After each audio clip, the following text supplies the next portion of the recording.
Welcome to Ammu's life. ఈరోజు మనము healthy అయిన రుచికరమైన డ్రై ఫ్రూట్ లడ్డు ఎలా చేసుకోవాలో చూద్దామా.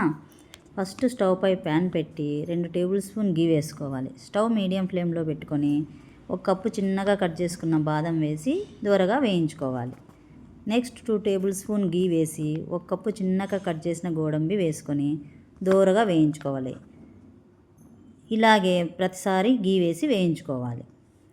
ఇప్పుడు 1/2 కప్పు ఎండు ద్రాక్ష, 1/2 కప్పు పిస్తా వేయించుకోవాలి దూరగా.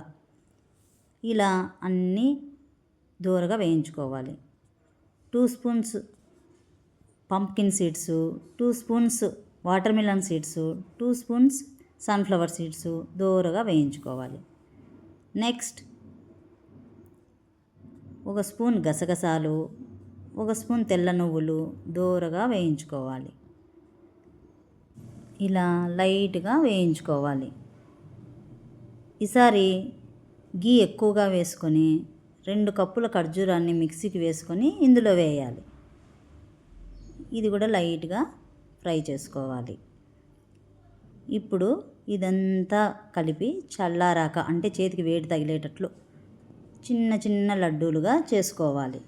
పిల్లలకి ఒక్కొక్కటి సపరేట్గా ఇవ్వడం కన్నా ఇలా అన్నీ కలిపి లడ్డూలుగా చేసి పెడితే ఇష్టంగా తింటారు. Colourful dry fruit laddu is ready. Like, share, subscribe to Ammu's life.